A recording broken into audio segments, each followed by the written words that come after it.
Okay, so here we are, 2006 Cayman S, 987.1. Died on me while I was on the freeway. I was doing about, 70, 75, and all of a sudden, no more go. Pushed in the clutch, coasted it to the shoulder. Luckily, safely, there was a ton of traffic. It was in Tacoma, near the Air Force Base on a Saturday morning, mid-morning. So there was a ton of traffic. So luckily the wife and I were able to get it over to the side of the road safely. And there we sat. We called a tow truck, waited an hour and a half, almost 2 hours. Got picked up, got towed all the way back to Kelso, Washington. So it was an expensive tow because I don't have AAA. So lesson learned. But that said, first thought was, hey, maybe a catastrophic failure. So now I got a car that needs a motor. So first thing I did is brought it here. I kept cranking it over, see if it would start. It would not start, but I could smell fuel. So I assumed it was getting fuel and then proceeded to check, see if I had any issues with maybe a cam chain or something of that sort, mechanical in the motor. So I took and pulled the plugs and the coil packs, did a compression test. Every cylinder is at 200 PSI. And that's with a low battery. I had a charger on it, but that's not a fully charged battery. I got 200 PSI out of every cylinder. I feel that's pretty good. I feel that's pretty good for a car with 97,000 miles on it. And,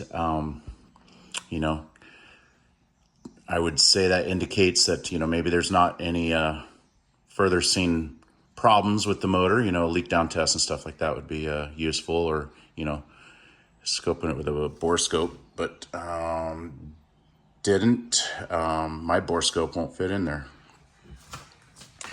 So go around. So I verified we had spark, verified we had compression. So what's left? Fuel. Well, unfortunately,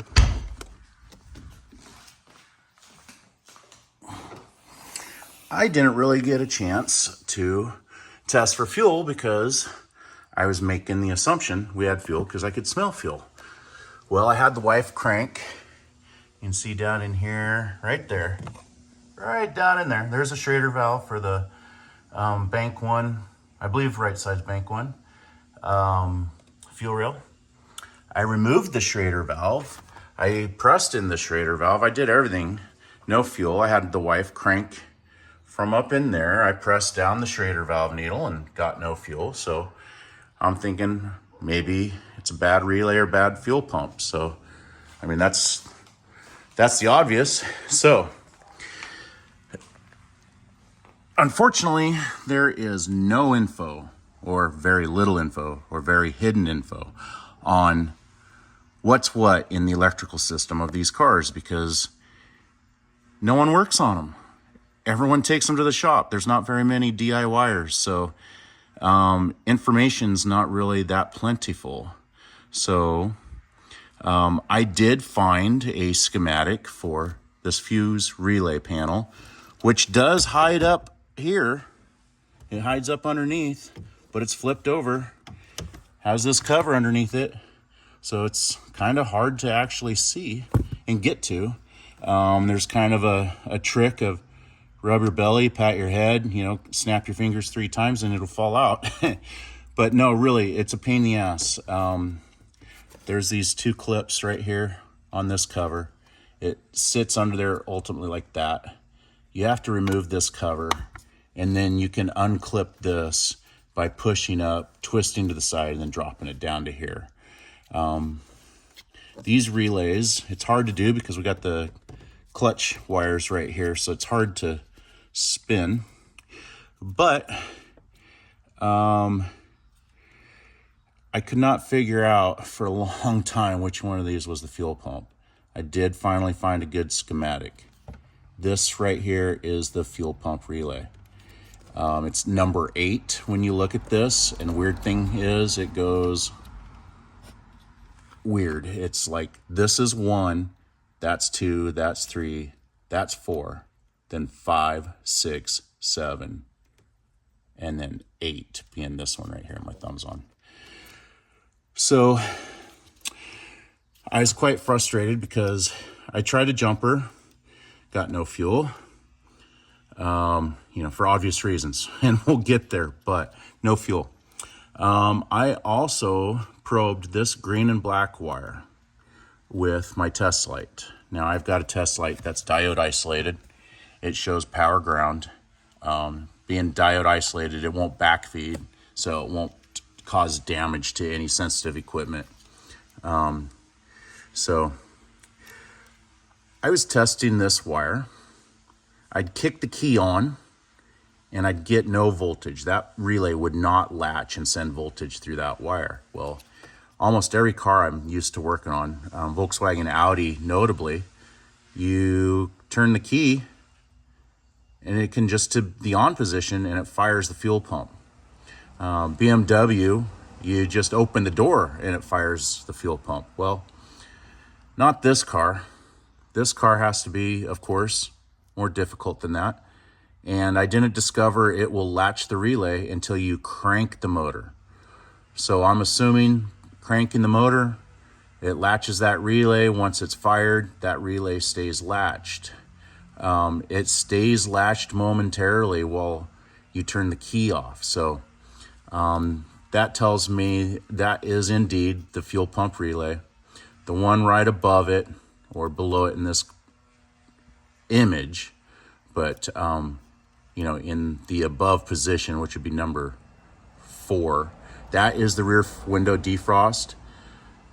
I verified that by turning on the rear window defroster, and it did latch that relay. So I'm quite confident that my schematic that I found online for this is accurate.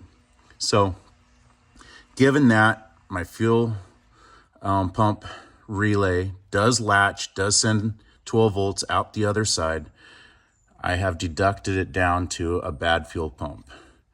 You cannot find a not used, but a aftermarket pump. So you're going to spend anywhere from $600 to $800 on a fuel pump for the car. So I ordered that. It is on the way. But the purpose of this video really is to get to the heart of this, because there is not any information out there for this. There's plenty for 996 and any other 911 car, but nothing for the Cayman really. So that's the information I'm ultimately sharing here. To get to it, you have to pull your carpet piece off. So you take and you pull your fuse cover off. There's some screws that hold the carpet on, pull the carpet out, and then you can access the fuse relay panel. So I'm going to put it back together. I'm buttoning it back up. The car is on quick jacks. I did all the other diagnosing and don't feel I have the need for it to be up on the lift anymore. So I'm putting it all together so that I'm down to just having to pull the battery, which is here, pull the access cover and remove the fuel pump. Do the reverse and fingers crossed, it'll start. So thank you for watching my video. Stopping by, getting the information. Not bad car for almost 100,000 miles. It's pretty flawless. It's a shame that it's got so many miles, but I bought it with 50 3 years ago. So I've been driving the hell out of it and thoroughly enjoying it. All right, stay tuned for next one. I'll probably follow up with it running after the fuel pump. Maybe even do a walkthrough on replacing the fuel pump. So take it easy.